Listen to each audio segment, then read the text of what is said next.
The summer of 1851 in Virginia's Tidewater region brought a heat that seemed to bend the very air. On the Whiteford plantation, Solomon wiped sweat from his brow as he measured a piece of oak with practiced precision. At 35, his hands told a story of expertise that his scarred back confirmed had come at great cost. Solomon was what the white overseers called too heavy, not in body, for he was lean and strong, but in mind. He read, he calculated, he designed, he remembered everything. "Boy, you about done with that chair?" Mr. Tate, the plantation's manager, stood at the entrance of the workshop, his shadow stretching across the sawdust-covered floor. "Yes, sir. Just finishing the final joinery. No nails as requested."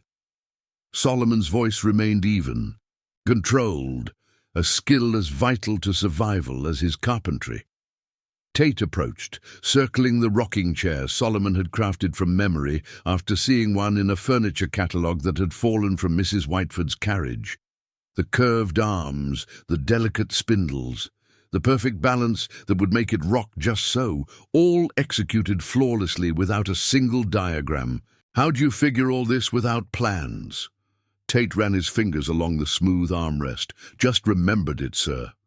Tate's face darkened. "That's the heavy thinking that gets you in trouble, Solomon. Master Whiteford keeps you because your hands make money, but watch yourself." Solomon lowered his eyes, knowing that his skill was both salvation and danger. The last plantation he'd been at, the Callaway estate, had sold him after he'd corrected an architectural measurement that would have collapsed a new storage barn. The overseer had whipped him until he couldn't stand, then convinced Master Callaway that Solomon was dangerous thinking property. After Tate left, Eliza slipped into the workshop. At 30, she worked in the main house and carried messages between the fields and the domestic quarters. Her presence always brought a momentary peace to Solomon. "They talking about the big storm that's coming," she whispered. "And Master Whiteford is in a state about that west wing. Been leaking for months, and now he's worried it'll cave in if the winds get bad."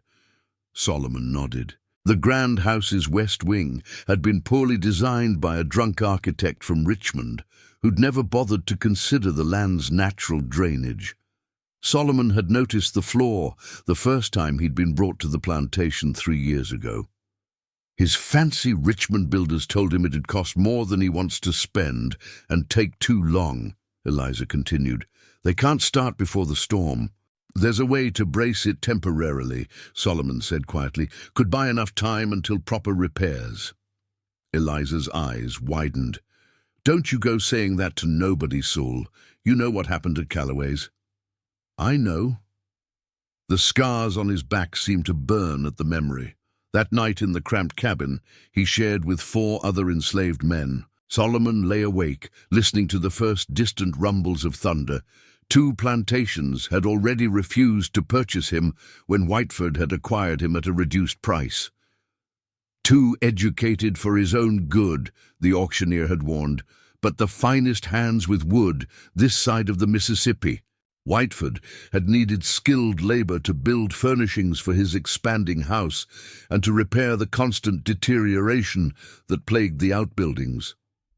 But Solomon was kept away from the main house, away from the family and important guests.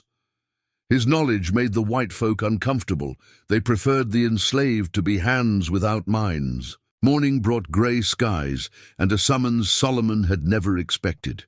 "Master wants you at the house," Isaac, one of the field workers, announced with obvious surprise. "Right now."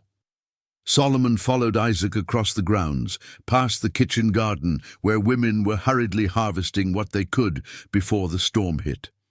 The main house rose before them, its white columns gleaming against the darkening sky. Solomon had helped build the east portico, but had never been permitted inside. In the grand entrance hall, Master Whiteford paced nervously while Mr. Tate stood with a grim expression. 2 white men in expensive clothing, the Richmond builders, Solomon guessed, were gathering their hats to leave. Absolutely cannot guarantee the wing will hold, not with winds coming from the southeast, one was saying. The earliest we could begin would be next month.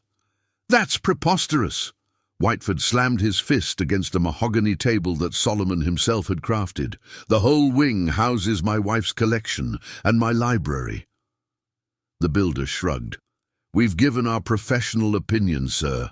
Without proper supports, that wing is vulnerable. The foundation is already compromised.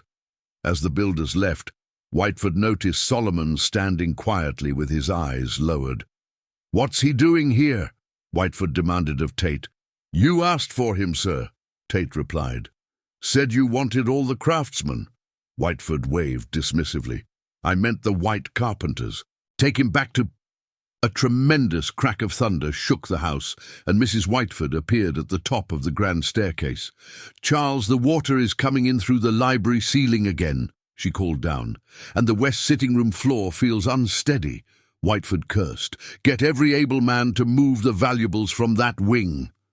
As the household erupted into activity, Solomon remained still, calculating. He knew exactly what was happening to the structure, could visualize the weakening joints, the settling foundation, the water channeling through the poorly designed roof. He knew how to save it, temporarily at least. "Sir," Solomon said quietly to Tate, "I can brace the wing before the worst of the storm hits." Tate looked at him sharply. "Hold your tongue, boy. It would take 4 men, proper timber from the storehouse, and 3 hours of work. The method would hold for months until proper repairs."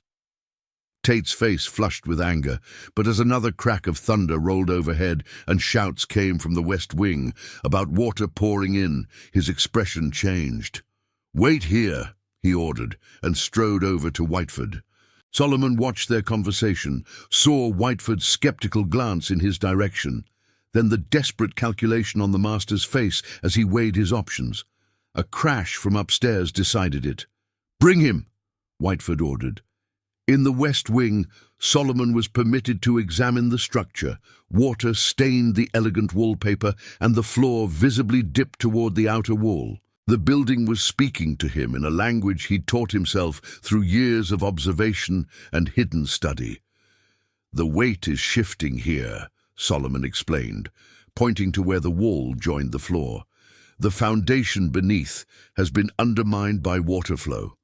"And what would you do?" Whiteford asked, suspicion warring with desperation in his voice. Solomon explained his plan for temporary bracing, a system of diagonal supports that would redistribute the weight until permanent repairs could be made. He used simple terms, careful not to reveal the full extent of his knowledge. "Where did you learn such things?" Whiteford demanded. "Just watching, sir. Working with buildings most of my life." Whiteford studied Solomon's face, then nodded curtly. "Tate, give him what he needs. If he saves my wing, he'll be rewarded. If he fails—" The threat hung in the air.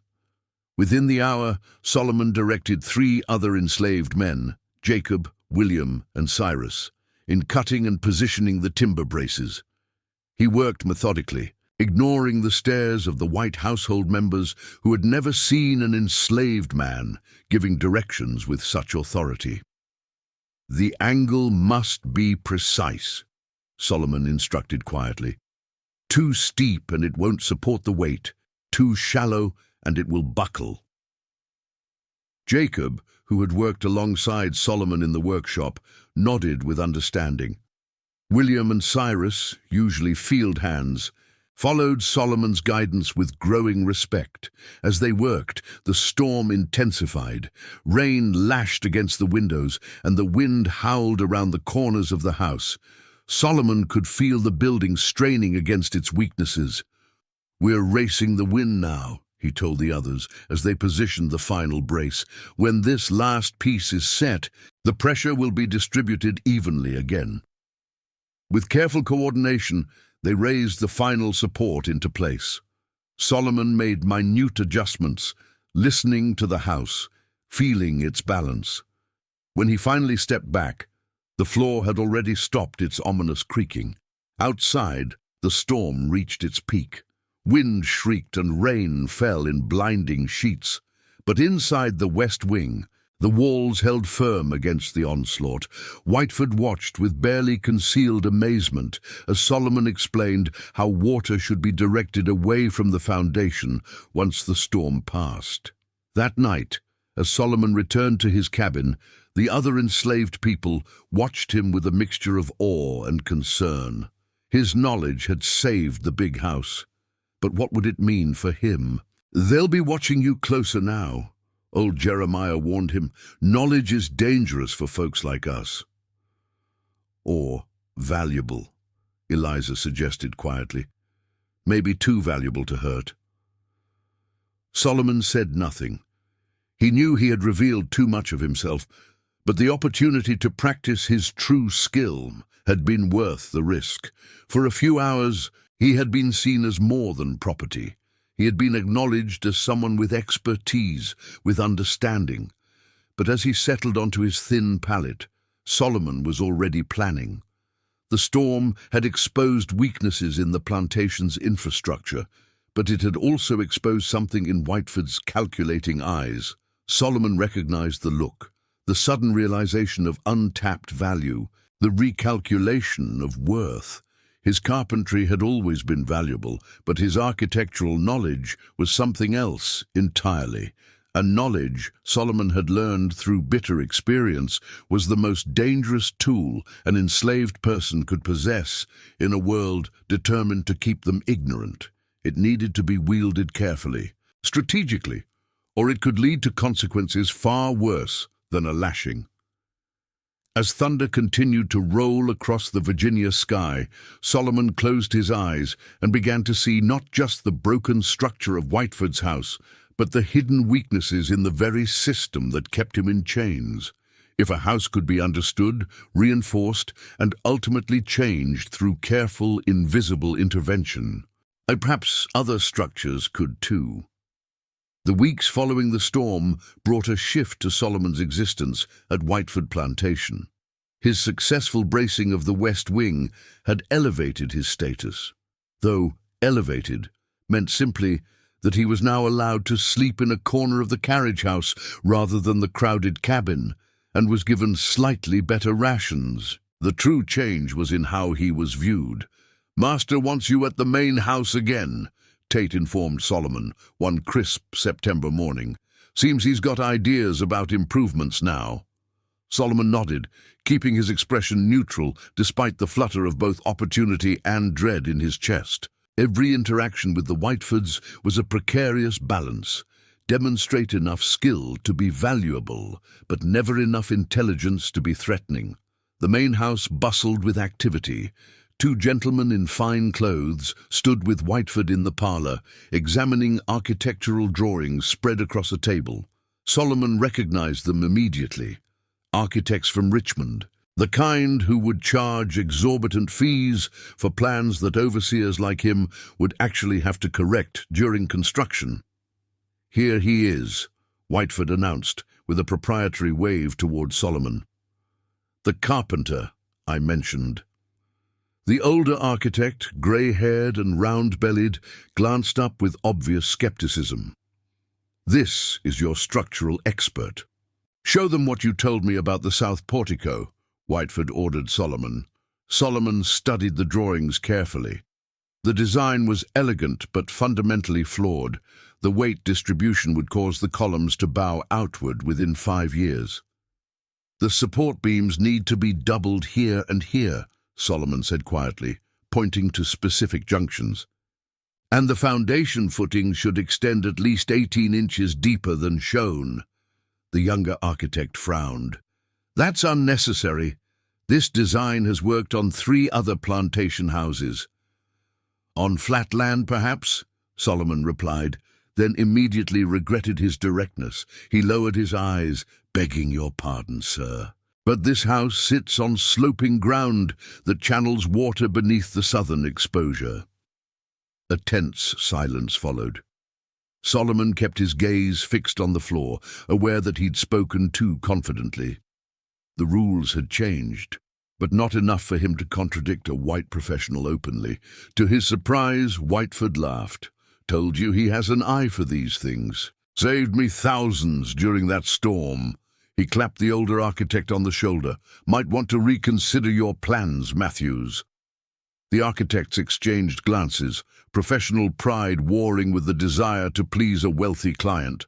Finally, Matthews grunted, "We'll review the specifications." Later that afternoon, as Solomon returned to his workshop, Jacob intercepted him. "They talking about you in the fields," Jacob whispered. "Say you're getting special treatment. Some folks happy for you, others—" He didn't need to finish. Solomon understood. Any enslaved person who received different treatment became suspect in the delicate social balance of plantation life. Some would see him as potentially leveraging his new position to help others. Others might fear he would become an informant to protect his privileges. "I'm still the same, Jacob," Solomon assured him. "Nothing's changed that matters." But that wasn't entirely true. Something fundamental had shifted in Whiteford's calculation of Solomon's value. Previously, he had been worth the fine furniture he produced. Now, Whiteford was beginning to glimpse Solomon's full capabilities and the price he might fetch if sold to the right buyer. This reality became clear the following week when Solomon was summoned to the main house again. This time, a stranger sat with Whiteford in the study.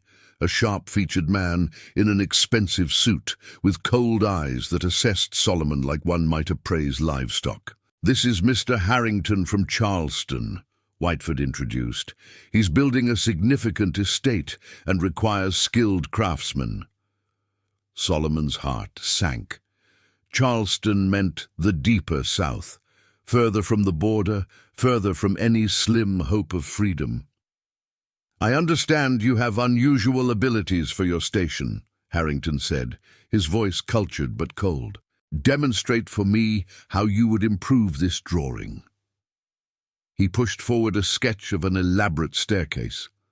Solomon examined it carefully, noting several flaws in the design that would make it both unstable and difficult to ascend comfortably. "The rise and run proportions are incorrect, sir," Solomon explained, taking the pencil Harrington offered. "For comfort in climbing, each step should rise 7 inches and run 11. This design has them at 9 and 8, which would feel awkward and cause trips." He sketched quickly, showing the correct proportions. "And these support structures need reinforcement here and here to prevent lateral movement over time." Harrington watched with narrowed eyes, then turned to Whiteford. "Remarkable. And he had no formal training?" "None that I know of. Came to me from the Callaway estate already skilled. Previous owner before that was a furniture maker in Richmond, I believe." The men continued discussing Solomon as if he weren't present. His monetary value, his unusual aptitude, the potential uses for someone with his abilities. Solomon stood perfectly still, his face a practice mask that revealed nothing of the thoughts racing behind it. "I could offer you a substantial sum," Harrington finally said. "I have specific projects that require such unique talents." Solomon felt his future balancing on the knife edge of Whiteford's greed. To be sold to Charleston would mean harder conditions and separation from the few people he had come to trust at Whiteford Plantation. It would mean leaving Eliza. "I'll consider it," Whiteford replied, stroking his beard thoughtfully. "He's currently overseeing the repairs to my west wing, perhaps after their completion." That evening, Solomon worked late in his workshop, trying to quiet his mind through the familiar motions of his craft. The door creaked open, and Eliza slipped inside, her face tight with worry. "They saying Harrington offered 3,000 for you," she whispered. "That Charleston man buys skilled people for his building business, works them until they break, then sells them to the sugarcane fields." Solomon set down his plane. Whiteford didn't accept yet. "He's considering. Mrs. Whiteford wants new furnishings for their daughter's coming wedding. The money would help." Eliza's voice cracked slightly. In the 3 years since Solomon had arrived, They had formed a bond neither dared name openly. "There's still time," Solomon said, though he wasn't sure what time would offer. Every option seemed closed, except one that he dared not speak aloud, even to Eliza. The next morning, Solomon was assigned to begin work on the permanent repairs to the West Wing. With Whiteford's newfound respect for his abilities, Solomon was permitted to direct a team of 5 men, an unprecedented responsibility for an enslaved craftsman. "Master says you know what needs doing," Tate informed him with obvious resentment, "but I'll be watching to make sure you don't get above yourself."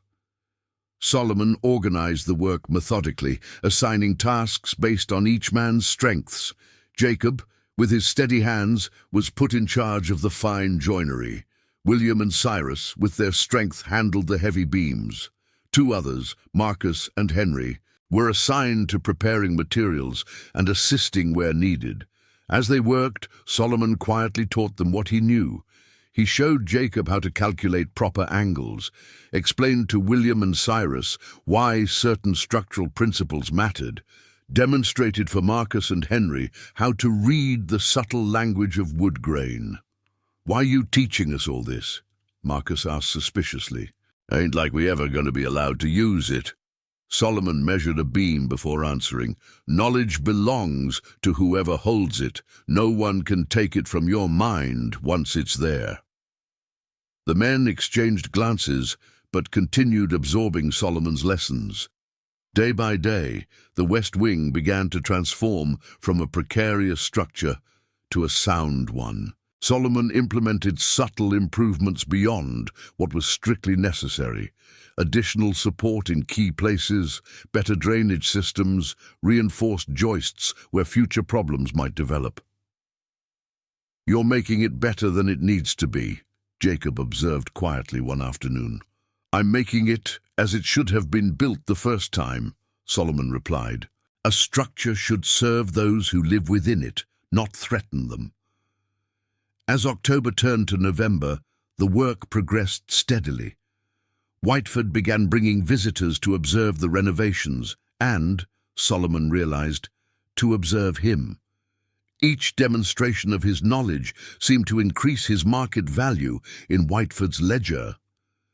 One evening, as Solomon worked alone finishing a decorative molding, Mrs. Whiteford unexpectedly appeared in the doorway of the West Wing. Tall and imperious, she rarely interacted with any of the enslaved people except her personal servants. "You're the carpenter everyone's talking about," she stated, studying him with cool assessment. "Yes, ma'am." Solomon kept his eyes appropriately lowered. "My husband says you have a gift for understanding buildings." She walked slowly around the room, inspecting the work. "He's considering Mr. Harrington's offer." Solomon's hands tightened on his tools, but his voice remained even. "Master Whiteford will decide what's best, ma'am." "Indeed." She paused by the window where Solomon had designed an improved frame that would better withstand wind pressure. "My daughter's wedding is in April. We need substantial new furnishings. Tables, chairs, decorative pieces. Mr. Harrington's offer would cover the expenses nicely." She was telling him his fate had been decided. Solomon felt the familiar cold weight of powerlessness settle in his stomach. "However," Mrs. Whiteford continued, "I've been considering whether your value might be greater here, particularly if you could create furnishings that would impress my daughter's future in-laws. They're from Philadelphia and rather particular about quality." A small flame of hope flickered to life.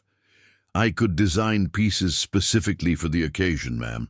Unique items that would be noticed." Mrs. Whiteford's thin lips curved in a slight smile. "I thought you might say that. I'll speak with Mr. Whiteford about postponing any decision regarding Mr. Harrington until after the wedding." After she left, Solomon leaned against the wall, his heart pounding. He had bought time, months of it, but nothing more. Once the wedding was over, the question of his sale would arise again, and the next time there might be no convenient event to delay it. That night, He made his way to the kitchen gardens, where Eliza sometimes managed to slip away for brief meetings. She was already waiting in the shadow of the apple storage shed. "I heard Mrs. Whiteford talking to the master," she whispered. "She convinced him to keep you until after the wedding, said you'd add more value through your work than Harrington's money would." "It's only a delay," Solomon replied. "After the wedding, the question comes back." Eliza's hand found his in the darkness.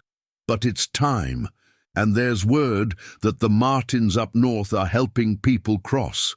Jacob's cousin made it 3 months ago." Solomon had heard the whispers too, of sympathetic Quakers, of routes north, of the growing abolitionist sentiment. But escape was perilous, and failure meant certain death or worse, and even if he could risk it himself, he couldn't leave Eliza. "We have until April," he said finally. "That's when we'll need to decide." As he spoke, Solomon thought of the West Wing, of how he had reinforced it against future storms. People, like buildings, needed structural integrity to withstand pressure.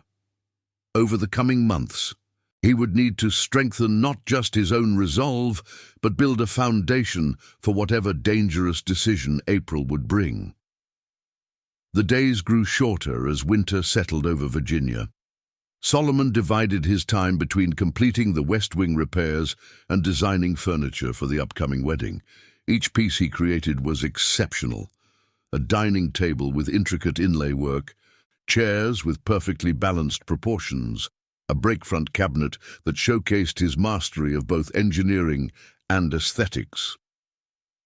With each masterpiece, Solomon knew he was both securing his temporary position and increasing his value for the inevitable sale. It was a terrible paradox. His skill both protected and endangered him. In January, Harrington returned to the plantation, bringing with him another potential buyer, a speculator named Reynolds, who supplied skilled laborers to construction projects throughout the South. "I understood Solomon wasn't available until after the spring wedding," Harrington said to Whiteford as they toured the workshop where Solomon was completing a marquetry panel. "He isn't," Whiteford confirmed, "but I thought Mr. Reynolds might like to see what $3,000 of craftsmanship looks like." Reynolds circled Solomon's workbench, examining the half-finished panel with an expert's eye. "Extraordinary detail. And you say he designs structural elements as well?" "Saved my West Wing during last summer's storm, designing the entire furniture suite for my daughter's wedding now." Solomon continued working, his hands steady, despite the men discussing his fate as if he were an expensive horse. "I could go 3,500, Reynolds offered. "Once the wedding's done, of course." Whiteford's eyebrows rose with interest. "I'll certainly keep that in mind." That night, Solomon lay awake in his corner of the carriage house, staring at the ceiling.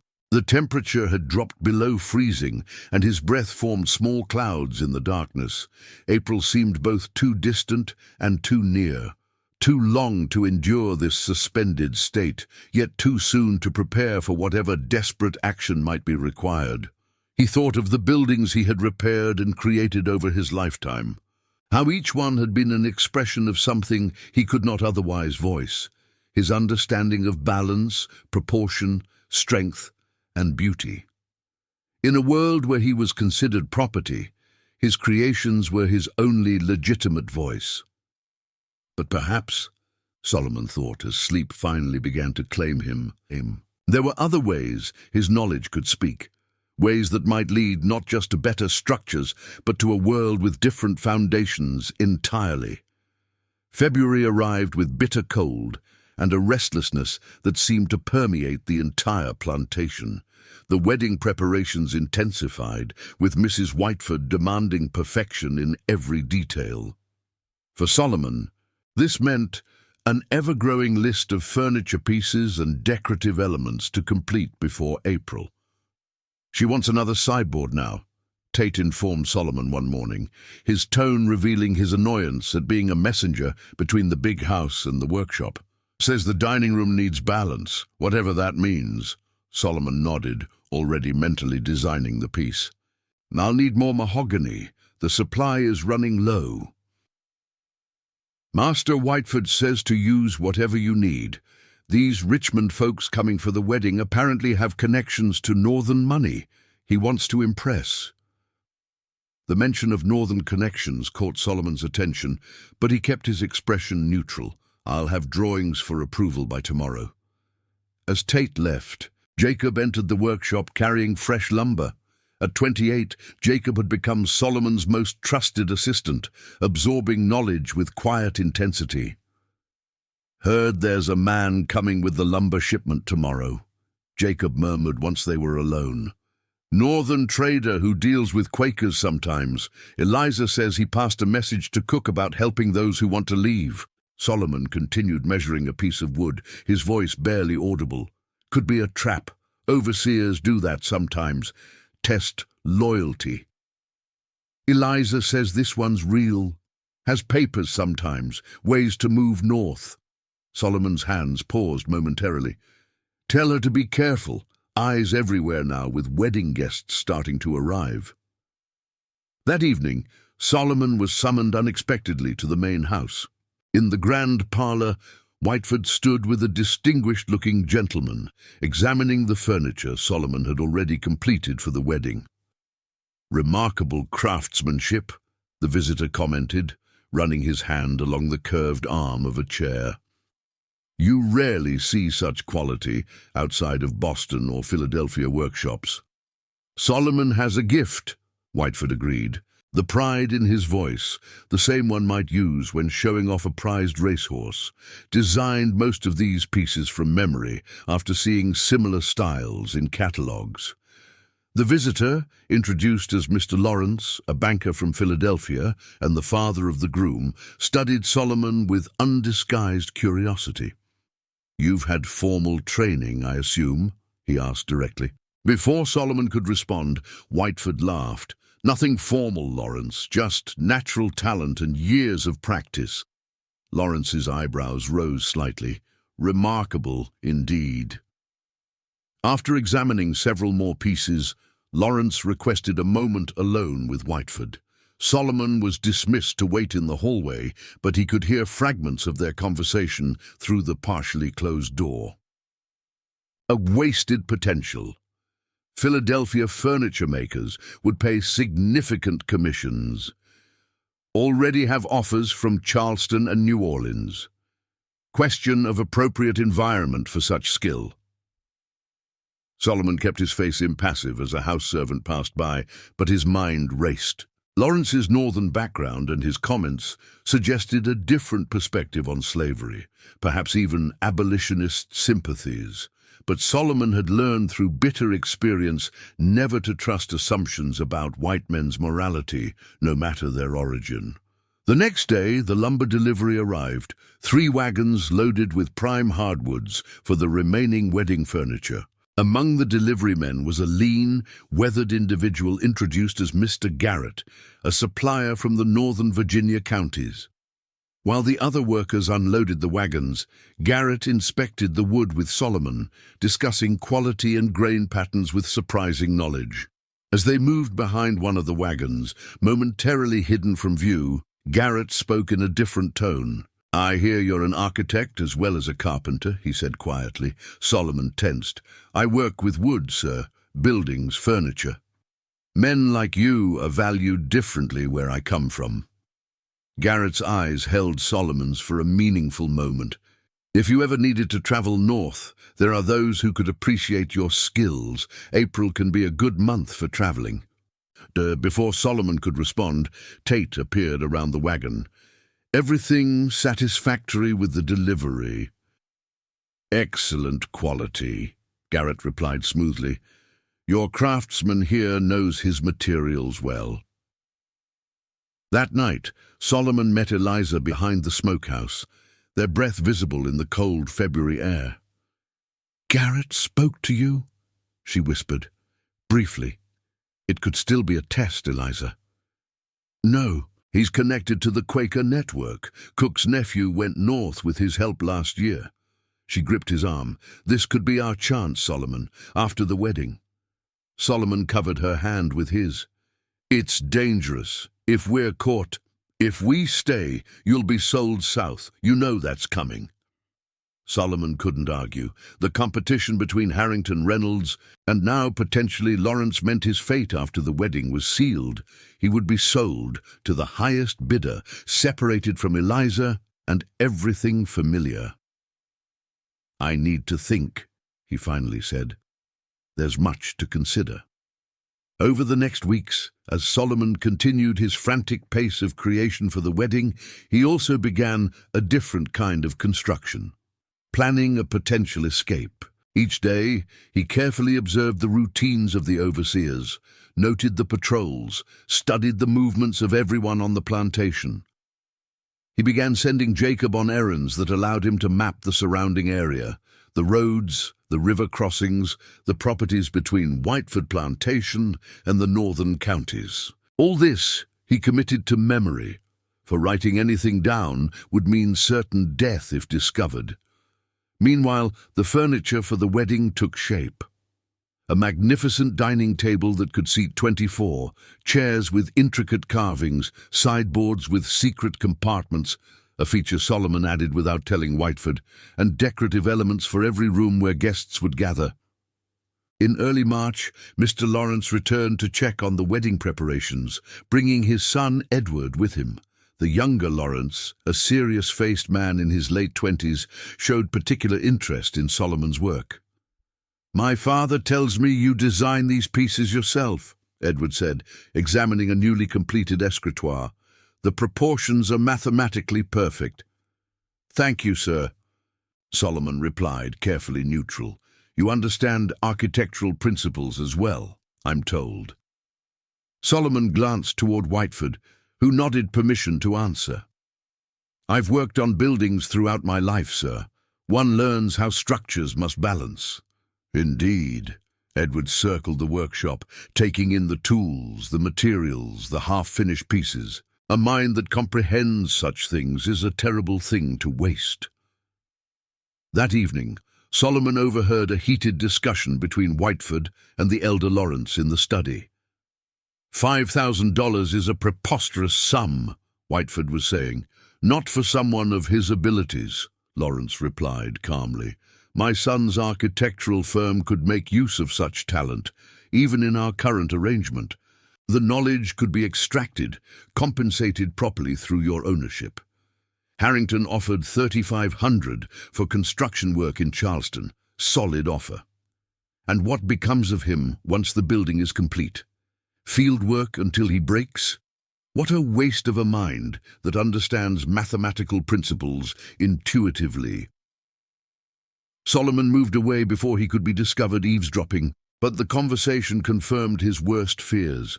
A bidding war was developing over him, with the winner to be decided after the wedding. Lawrence's offer, while couched in more progressive terms, still viewed him as property whose knowledge could be extracted. By late March, with the wedding just 3 weeks away, Solomon made his decision.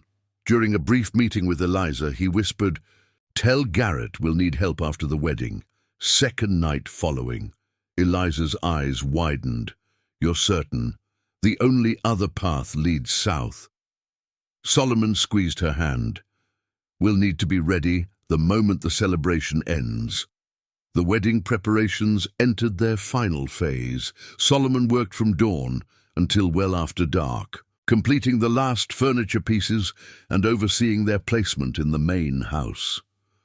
The quality of his work had surpassed even Whiteford's expectations, and visitors who came early for the wedding marveled at the craftsmanship.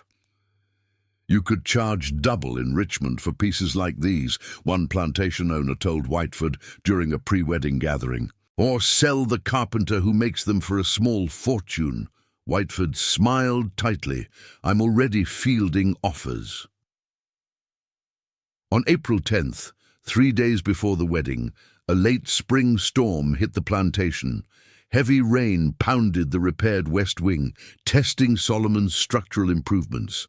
While the family fretted about the weather's impact on the wedding plans, Solomon watched the house with satisfaction.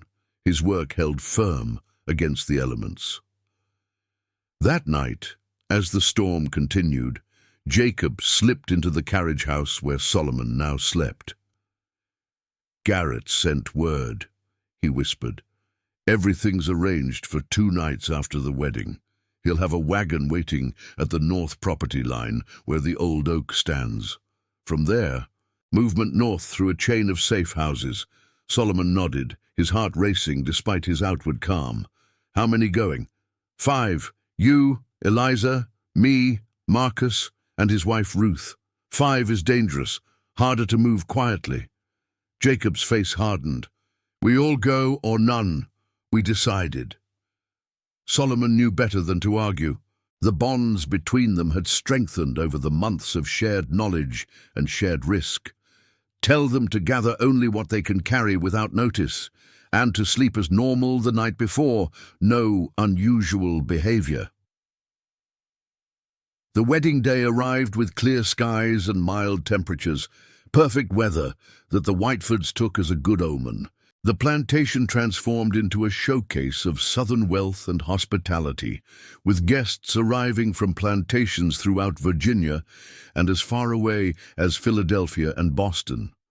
Solomon, dressed in the clean but plain clothing deemed appropriate for a skilled, enslaved craftsman, was instructed to remain visible but unobtrusive during the reception, available to explain the furniture to interested guests, but never drawing attention to himself. "You're a living exhibition today," Tate explained with undisguised resentment.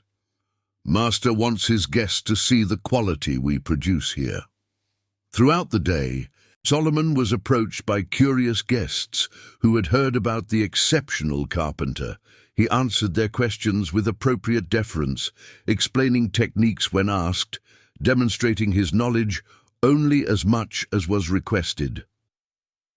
Edward Lawrence sought him out during the reception, pulling Solomon aside to a quiet corner of the parlor. "My father has made an offer for your purchase," he said without preamble. "If accepted, you would come to Philadelphia to work with our architectural firm." Solomon kept his expression neutral. "Master Whiteford will decide what's best, sir." "You would have certain freedoms in Philadelphia," Edward continued, lowering his voice. "Different from here, your knowledge would be respected." "Thank you for your concern, sir." Solomon's response revealed nothing of the plans already in motion. Late that night, after the celebrations had finally ended and the big house had fallen quiet, Solomon lay awake in the carriage house, mentally rehearsing every detail of their escape plan. Just 2 more days of maintaining the facade, of being the valuable property whose future was being decided by men who saw his mind as a resource to be mined for profit. He thought of the structures he had built and repaired over his lifetime, how each joint and beam and foundation had taught him something about balance, about pressure, about the forces that hold things together or tear them apart. Tomorrow would be spent cleaning up after the wedding.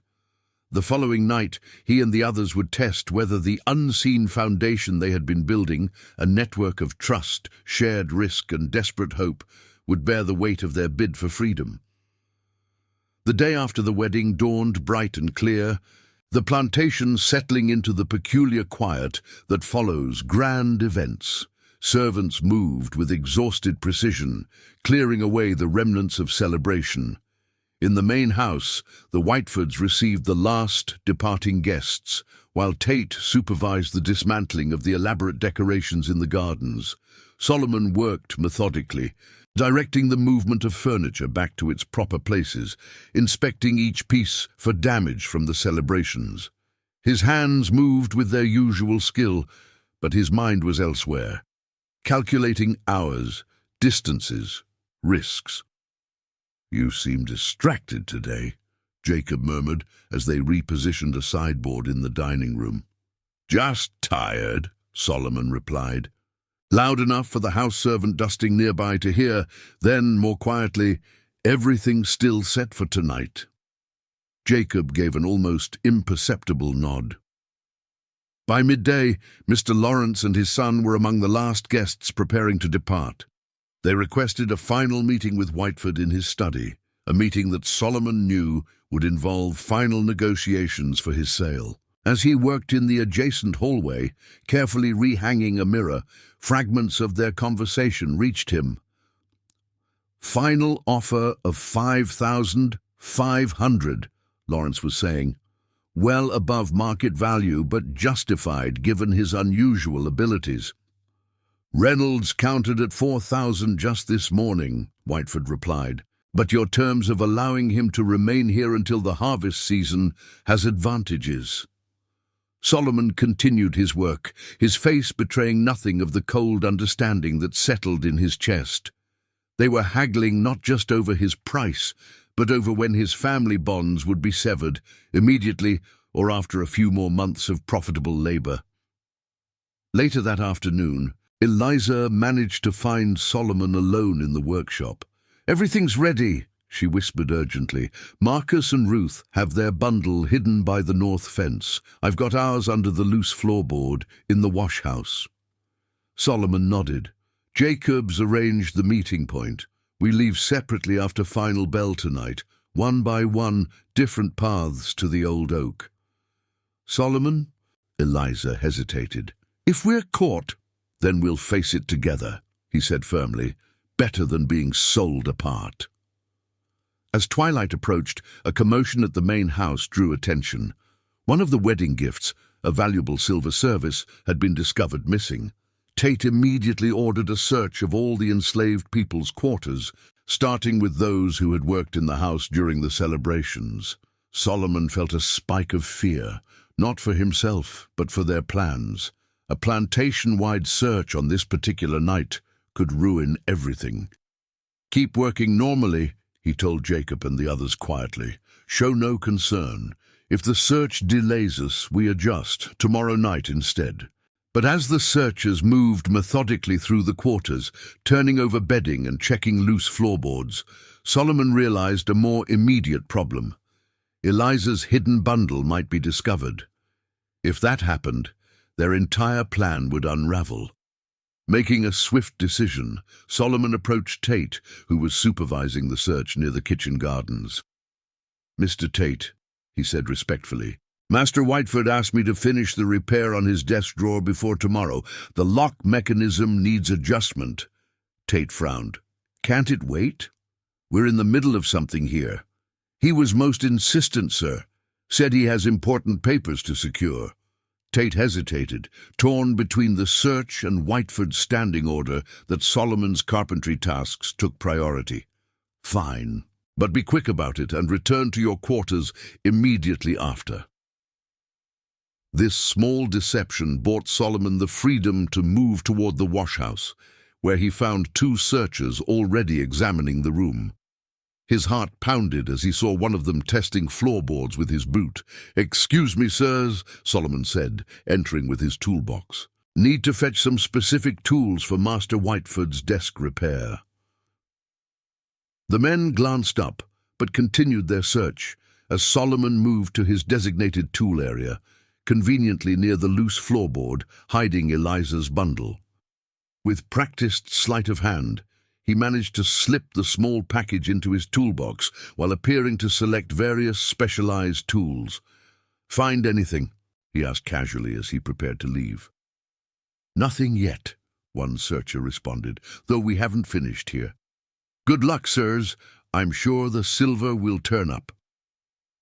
Solomon returned to the main house, concealing the bundle in a hidden compartment he had built into one of the sideboards months earlier, a compartment designed for precisely this contingency.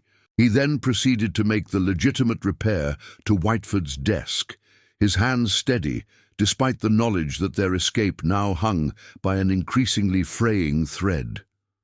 By nightfall, the search had yielded nothing. Unknown to the searchers, the silver had actually been misplaced by one of the Whiteford's daughters, who had moved it to a different cabinet during the celebrations and forgotten. The discovery of this innocent explanation brought relief to the household, But by then, the entire plantation routine had been disrupted. "Extra guards tonight," Jacob whispered to Solomon as they crossed paths near the stables. "Tate's still suspicious, thinks someone might be hiding the silver to retrieve later." Solomon weighed their options quickly. "Too risky tonight. Pass the word. We wait until tomorrow. Garrett will understand."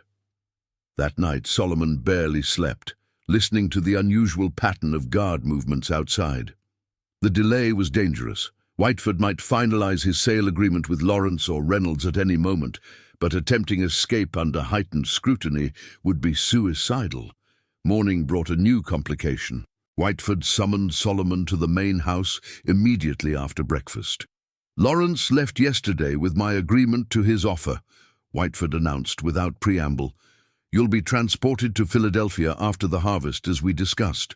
Until then, I expect continued excellent work." Solomon kept his expression carefully neutral. "Yes, master." "You should consider yourself fortunate," Whiteford continued, studying Solomon's face. "Lawrence's architectural firm will make better use of your unusual abilities than a Charleston construction site. I'm told conditions for your kind are somewhat more tolerable in Philadelphia." "Thank you for your consideration, sir." Whiteford waved dismissively. "Get back to work. There's still the matter of Mrs. Whiteford's new vanity table to complete before the month's end." As Solomon left the study, he passed Mrs. Whiteford in the hallway. She paused, regarding him with her usual cool assessment. "I understand congratulations are in order," she said. "My husband has secured you a position more suited to your talents." "Master Whiteford is generous, ma'am." Her thin lips curved in what might have been a smile. "Indeed, though I confess I'll miss the quality of workmanship you've brought to Whiteford. The Philadelphia Lawrences are gaining quite the asset." The word asset hung in the air between them, a stark reminder of his status, regardless of his skills or the price he commanded. Throughout the day, Solomon continued his work while secretly confirming their adjusted escape plans. The extra guards had returned to normal patterns, and the general state of alert had subsided with the recovery of the silver service. "Tonight," he told Jacob during a brief moment alone. "Same plan, same timing. Make sure everyone knows." As dusk fell, Solomon completed his day's work and returned to the carriage house, where he was now permitted to sleep in recognition of his elevated status. He waited, listening as the plantation settled into its nighttime rhythms, the final bell signaling curfew, the overseers making their initial rounds, the distant sound of the field hands' quarters falling silent. At precisely 10:30, Solomon slipped out of the carriage house, moving with the quiet confidence of someone with legitimate business. He had observed for months that a carpenter carrying tools rarely drew suspicion, regardless of the hour. With his small bundle concealed in a toolbox, he walked unhurriedly toward the north fields, taking an indirect route that would avoid the usual patrol paths. The night was clear but moonless, ideal conditions for their purpose. Solomon reached the agreed meeting point behind the old storage barn and waited, his senses attuned to every sound. One by one, the others appeared. First Jacob, then Marcus and Ruth together, and finally Eliza, who had faced the greatest challenge in slipping away from the main house. "Any problems?" Solomon whispered. "None," Jacob replied. "Guards are playing cards in the South Gatehouse. Cook put extra whiskey in their evening meal." With a nod, Solomon led them along the route they had memorized over the past months, a path that skirted the planted fields, utilizing drainage ditches for cover where possible, avoiding the areas where dogs were kept. Each step took them closer to the north property line, where Garrett had promised to wait with a wagon. They moved in silence, every sense alert for danger. Ruth, the youngest at 23, trembled visibly but made no sound. Marcus kept a supportive hand at her back. Eliza moved with surprising grace and speed, her years of navigating the main house undetected serving her well now. As they approached the final stretch, an open area they would need to cross to reach the boundary oak, Solomon signaled for them to halt in the shadows of a storage shed. "Listen carefully," he whispered. "Once we cross this field, there's no turning back. The punishment if caught." He didn't need to finish the thought. They all knew the fate of escaped slaves who were recaptured, public whipping at minimum, often followed by sale to the most brutal plantations in the Deep South or worse. "We've chosen," Eliza said simply. The others nodded in agreement. "Then we go together. Stay low, move quickly but quietly. If anyone raises an alarm, run for the oak. Don't wait for each other." They emerged from the shadows into the open field, crouching low among the early spring crops. The distance to the boundary seemed immense under the open sky, each yard exposing them to potential discovery. Solomon led them in a diagonal path, utilizing the subtle contours of the land for minimal cover. They were halfway across when a lantern appeared in the distance, an unexpected patrol approaching from the east. Solomon immediately signaled for everyone to drop flat among the young plants. They lay motionless, barely breathing as the light drew closer. "Waste of time," a voice drifted to them on the still night air. "Nothing ever happens out here." "Orders are orders," another voice replied. "Extra patrols all week after that silver business." The guards passed within 30 yards of the hidden group, their lanterns swinging carelessly, illuminating patches of the field in random patterns. Solomon watched the light through narrowed eyes, calculating its movement, waiting for the precise moment when it would create the maximum shadow for their final dash. "Now," he whispered as the guards turned toward the western boundary. "Move!" They rose as one and sprinted toward the oak tree, using the guards' own shadows as cover.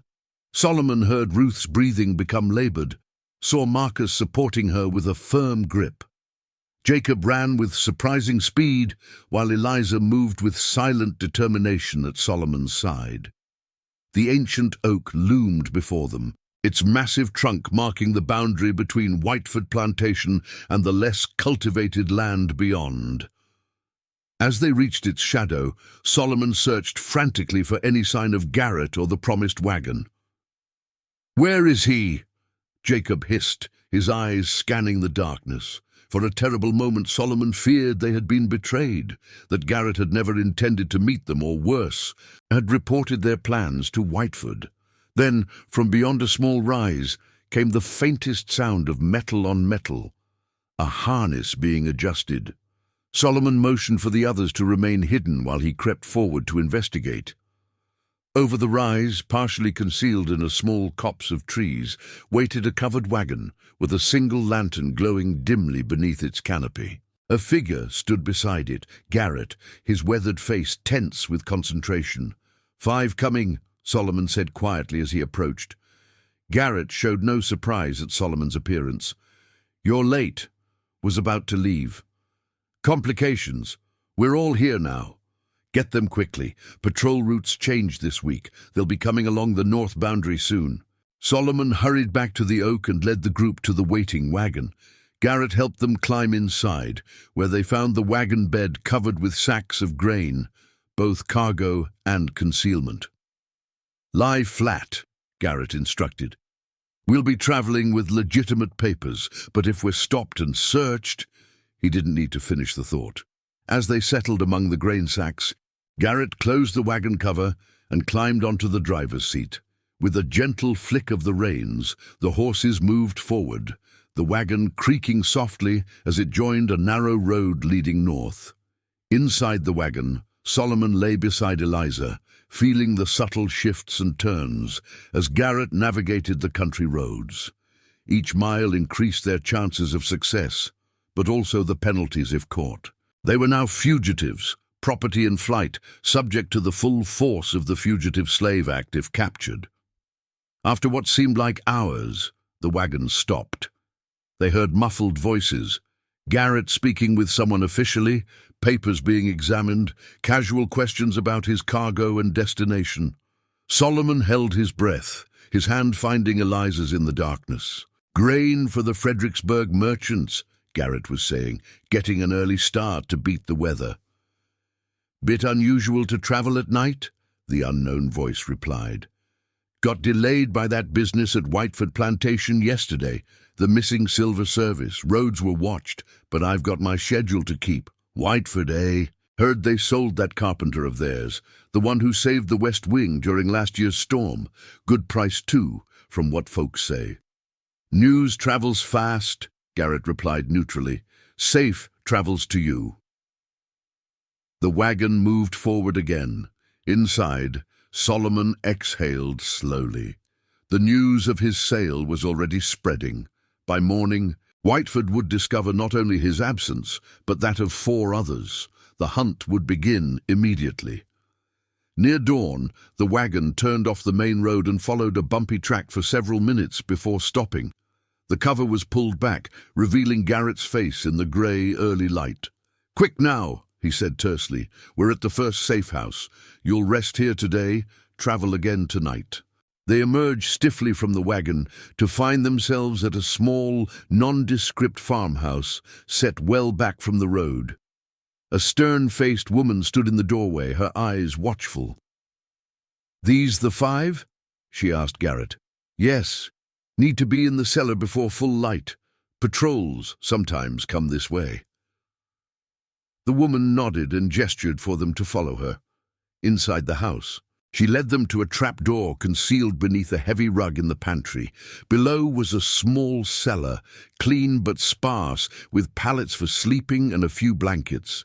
"Stay quiet," she instructed. "Even my field hands don't know you're here. Food will come at midday. You leave after dark." As the trapdoor closed above them, the 5 fugitives looked at each other in the dim light of a single candle. They had made it through the first night, but they were still in Virginia, still in danger, still property in the eyes of the law. "What happens now?" Ruth whispered, her voice trembling with exhaustion and fear. "We keep moving north," Solomon replied. "One step at a time, one night at a time." For 7 nights they traveled this way, hidden in wagons, occasionally on foot through forests, once by boat across a river. Each day they sheltered in safe houses, sometimes comfortable homes of northern sympathizers, sometimes rough cellars or barn lofts of those who helped with reluctance but conviction. During these hidden days, Solomon found himself drawing on his architectural knowledge in unexpected ways, examining each hiding place with a craftsman's eye, noting how spaces were concealed, how structures were adapted to hide human cargo, how ordinary buildings became extraordinary through subtle modifications. On the 8th day, as they sheltered in the attic of a small Quaker meeting house in Pennsylvania, their guide, a solemn young Quaker man who had taken over from Garrett at the state line, brought unexpected news. "Notices have been posted throughout Virginia and Maryland," he informed them quietly. $5,000 reward for the carpenter Solomon and those who fled with him. Whiteford is claiming theft of valuable property." "5,000, Jacob murmured. "Same as what Lawrence offered for you." Solomon nodded grimly. "Whiteford loses either way, the sale price or the labor. But this means the hunt will be more determined than usual." That night, they continued north with increased caution, avoiding main roads entirely, traveling through forests and fields where possible. Their destination, the young Quaker had told them, was a community in upstate New York where several formerly enslaved people had established new lives, including, remarkably, Jacob's cousin, who had escaped the previous year. On the 12th night of their journey, as they approached the New York border, disaster nearly struck. Their wagon, driven by a new guide they knew only as Mr. Brown, was stopped by local constables checking for fugitives. Brown's papers were examined and found suspicious. "Step down from the wagon," the lead constable ordered. "We need to check your cargo." Inside the hidden compartment beneath the wagon bed, Solomon and the others lay perfectly still, barely breathing. Above them, they heard Brown attempting to talk his way out of the inspection. "Just household goods and tools," he was saying, "moving my sister's belongings to Rochester. We've had reports of runaways moving through this area," the constable replied. "Won't take but a minute to check." Solomon heard footsteps approaching the wagon, felt the vehicle shift as someone climbed aboard. A sudden sharp rapping sounded directly above his head, the constable testing for hollow spaces. In that moment, Solomon made a swift decision. If they were discovered, all 5 would be returned to Virginia, facing certain separation and brutal punishment. But if only one was found... He prepared to reveal himself, to draw attention away from the others, when a commotion erupted on the road. "Fire! Fire at the mill!" a voice shouted. "All hands needed!" The rapping above their heads stopped abruptly. "Your lucky day," the constable told Brown. "We'll have to continue this later. Get your wagon off the road. We'll need it clear for the fire wagons." The sound of horses and men moving rapidly away followed, and then Brown's voice, urgent and low. "Stay hidden. Don't move until I return." For hours, they remained in their cramped hiding place, uncertain whether the fire had been real or a diversion created by allies. Finally, well after midnight, Brown returned and released them. "Friendly folks created a distraction," he explained as they stretched their cramped limbs. "But the roads ahead are watched now. We'll need to separate and travel the final distance on foot, through the forests." "Separate?" Eliza gripped Solomon's arm. "That's too dangerous." "More dangerous to stay together," Brown countered. 5 black faces traveling together draw attention. 2 and 3, moving by different paths, have better chances. Solomon knew he was right. "How will we find each other again?"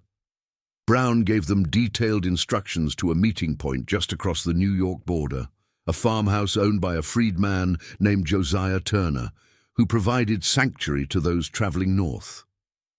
That night, they said their temporary goodbyes, Solomon and Eliza taking the eastern forest path, while Jacob, Marcus, and Ruth took the western route. The separation tore at Solomon, especially leaving Jacob, who had become like a brother to him. But survival demanded pragmatism. For 2 days, Solomon and Eliza moved through dense forests, navigating by stars and Brown's careful instructions. They avoided all roads and settlements, subsisting on provisions Brown had provided: hard bread, dried meat, and water from streams. Eliza's feet became blistered and raw, but she refused to slow their pace. "We've come too far," she said simply, when Solomon suggested resting longer. On the morning of the 3rd day, they spotted the landmark Brown had described, a distinctive rock formation overlooking a small valley. Below, nestled among trees, stood a modest farmhouse with a red door, Josiah Turner's sanctuary. They approached cautiously, watching for any sign of danger. When they finally reached the farmhouse, Solomon knocked on the door in the pattern Brown had taught them. 3 quick raps. Pause. 2 slow. The door opened to reveal a powerfully built black man in his 50s, his face weathered, but his eyes sharp and assessing. "Brown sent us," Solomon said quietly. The man nodded. "Josiah Turner, come inside quickly." Once inside, Solomon's first question was immediate. "Have the others arrived? Jacob, Marcus, and Ruth?" Turner's expression remained neutral. "Not yet. But the western route takes longer. They should arrive within a day, if all went well." That "if" hung heavily in the air. Solomon and Eliza exchanged worried glances, but said nothing. They had all known the risks when they began this journey. Turner showed them to a small but clean room where they could rest. For the first time in 2 weeks, they slept on actual beds rather than wagon floors or forest ground. Despite his concern for the others, exhaustion claimed Solomon almost immediately. He awoke to the sound of voices, animated, joyful voices. Bolting upright, he rushed from the bedroom to find Jacob, Marcus, and Ruth sitting at Turner's table, looking exhausted but triumphant. "You made it," Solomon breathed. Embracing Jacob fiercely. "Had to take a longer route," Jacob explained. "Patrols on the path Brown described, but we found our way." That evening, as the 5 fugitives shared their first meal together as free people, technically free, though the Fugitive Slave Act meant they would never be entirely safe anywhere in America, Turner explained what lay ahead. "You'll stay here until arrangements can be made," he told them. "For some, that means Canada, where American laws can't reach you. For others, it might mean new identities in northern communities. The choice will be yours." "And what of our skills?" Solomon asked. "And will we be able to work?" Turner regarded him thoughtfully. "Brown mentioned you're a master carpenter, designer, builder. Yes, there's need for such skills among our people. Buildings that need constructing, spaces that need adapting." Turner's meaning was clear. The Underground Railroad always needed more safe houses, more hiding places, more means of concealment. "I would be honored to help," Solomon said simply. Later that night, alone with Eliza on the small porch of Turner's house, Solomon gazed at the stars.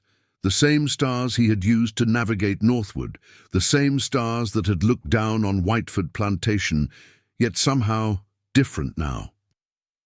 "What are you thinking?" Eliza asked softly. "About structures," Solomon replied. "All my life I've built things for others, things meant to contain, to control, to display wealth and power. Now I can build things that free, that protect, that serve a different purpose." Eliza leaned against him, her presence a comfort and a promise. "You're thinking like a free man already." "Not entirely free," Solomon acknowledged, thinking of the bounty on their heads, the constant danger that would follow them for years to come. "But freer than we were, and perhaps—" He paused, looking northward toward Canada. "Perhaps one day, truly free." In the weeks that followed, as arrangements were made for their continued journey, Solomon began putting his skills to new use. He designed hidden compartments in Turner's barn, created furniture with secret spaces, and drafted plans for modifications to other safe houses along the network. Each piece he created now served a purpose beyond beauty or function. They were acts of resistance, links in a chain leading others to freedom. His hands, which had once built the structures of oppression, now constructed pathways to liberation. And in the evenings, he began teaching others what he knew, sharing the knowledge that had once made him too heavy for the comfort of men like Whiteford. Young men and women from nearby free black communities came to learn from him. Carpentry, design, mathematics, and the principles of sound construction. 6 weeks after their arrival at Turner's farm, as spring fully blossomed across the New York countryside, Jacob approached Solomon with news. "Turner's arranged passage to Canada for us," he said. "Next week, a ship from Rochester to Toronto." Solomon nodded slowly. "Canada makes sense for most of us. But I've been thinking—" He hesitated. "My skills could help more people here. Each hiding place I improve might save dozens." Jacob studied his friend's face. "You're thinking of staying, despite the risk." "The risk is everywhere south of the Canadian border," Solomon replied. "At least here, the risk serves a purpose." That night, Solomon discussed his thoughts with Eliza. She listened quietly as he explained his reasoning.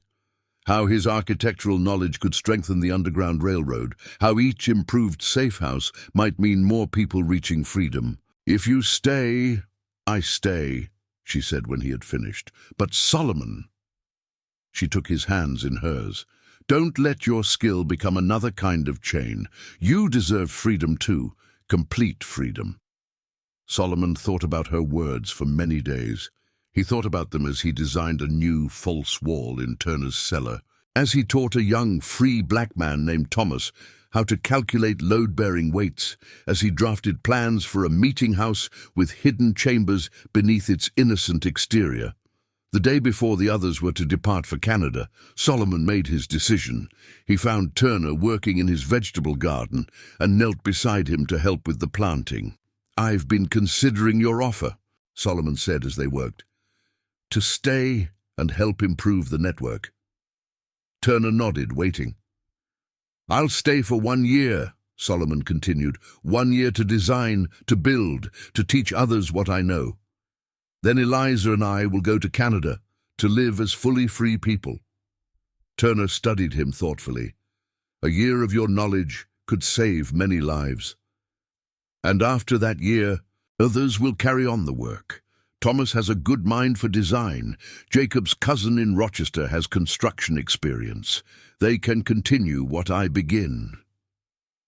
That evening, Solomon explained his plan to the others. Jacob, Marcus, and Ruth understood, though they would still depart as planned. Eliza, true to her word, would remain with Solomon for the year of work before continuing to Canada. "You always were too heavy," Jacob said with a smile, echoing the plantation terminology that had once been used to control and diminish Solomon. Too heavy with knowledge they couldn't contain. Solomon smiled at the reclamation of those words. "Knowledge wants to be shared," he replied. "That's its true weight, not a burden, but a foundation." 1 week later, after emotional farewells to Jacob, Marcus, and Ruth, Solomon began his year of purposeful work.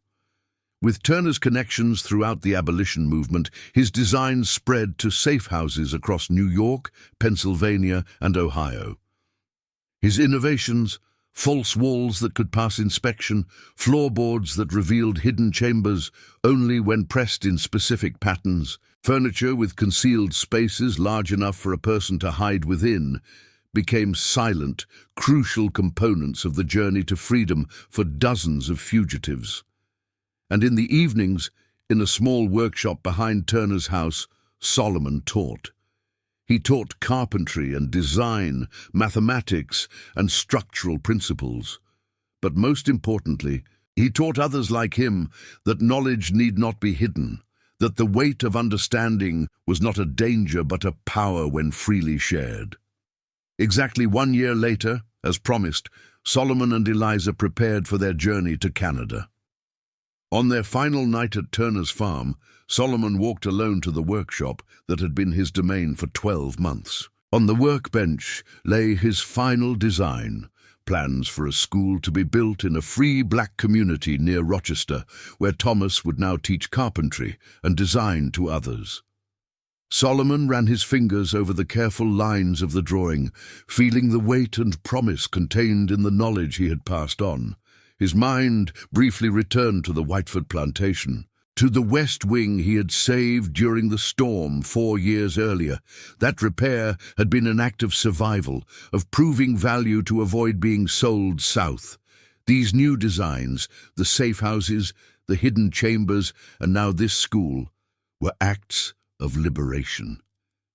As he rolled up the plans to leave for Thomas, Solomon reflected on the journey that had brought him here. From property valued for his skills but feared for his knowledge, to a man whose understanding could now flow freely to others, building not just structures but possibilities. The weight he carried now was different, not the weight of knowledge that must be hidden, but the weight of responsibility for what could be built with that knowledge shared. It was the weight of freedom, imperfect and incomplete, in a world that still denied the humanity of people who looked like him, but freedom nonetheless. And like all the structures Solomon had ever built, it would grow stronger with each new generation that added to its foundation.